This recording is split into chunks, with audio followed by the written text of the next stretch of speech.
বাড়িতে হাতের কাছে থাকা জিনিস দিয়ে তৈরি করলাম দারুণ সুস্বাদের চিজ কেক। এই চিজ কেক যে কেউ বানাতে পারবে খুব অল্প উপকরণে ও খুব সহজ পদ্ধতিতে। চিজ কেক বানানোর জন্য আমি 2 প্যাকেট গুড ডে বিস্কুট নিয়ে নিলাম মিক্সি জারের মধ্যে, দিয়ে ভালো করে আমি গুঁড়ো করে নিলাম।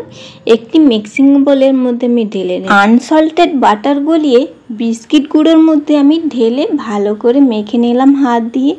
মেখে নিয়ে একটি গ্লাসের সাহায্যে আমি সেট করে নিলাম, চেপে চেপে দিয়ে আধ ঘন্টার জন্য ফ্রিজে রেখে দিলাম। আর নিলাম হাফ লিটার দুধ। দুধটাকে ভালো করে আগে ফুটিয়ে নিলাম।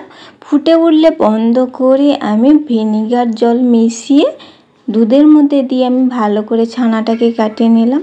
খুব ভালো করে ছানা কেটে গেলে ধুয়ে জল ঝারিয়ে আমি মিক্সিং জারের মধ্যে নিয়ে নিলাম। আর আগে থেকে জল ঝরানো টক দই নিয়ে নিলাম 3 চামচ।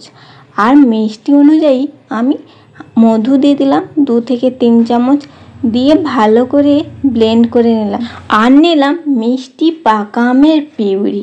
আর কিছুটা আম আমি টুকরো টুকরো করে নিয়েছি। ফ্রিজ থেকে বের করে নিলাম সেট করে নেওয়া বিস্কিট, দিয়ে ওর মধ্যে যে ক্রিমটা বানালাম ছানার ক্রিমটা আমি চামচের সাহায্যে পুরো সেট করে নিলাম একটা লেয়ার, ও ওর উপরে দিয়ে দিলাম আমের পিউরি, দিয়ে ভালো করে আবারও একটি লেয়ার তৈরি করে নিলাম। খুব ভালো করে চামচের সাহায্যে আমি খুব সুন্দর করে লেয়ার তৈরি করে নিলাম। লেয়ার তৈরি হয়ে গেলে ওর উপরে কিছুটা আমি আমের টুকরো দিয়ে দিলাম, দিয়ে আবারও আমি একটি লেয়ার তৈরি করে নিলাম ছানার ক্রিম দিয়ে।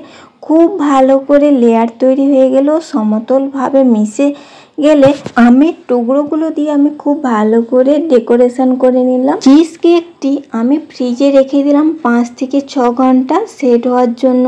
5 থেকে 6 ঘন্টার পর আমি সেট হয়ে গেলে বের করে নিলাম ও ছুরির সাহায্যে কেটে আমি বাড়িতে পরিবেশন করলাম। খুব সহজ উপায় ও সহজ পদ্ধতিতে তৈরি হয়ে গেল চিজ কেক।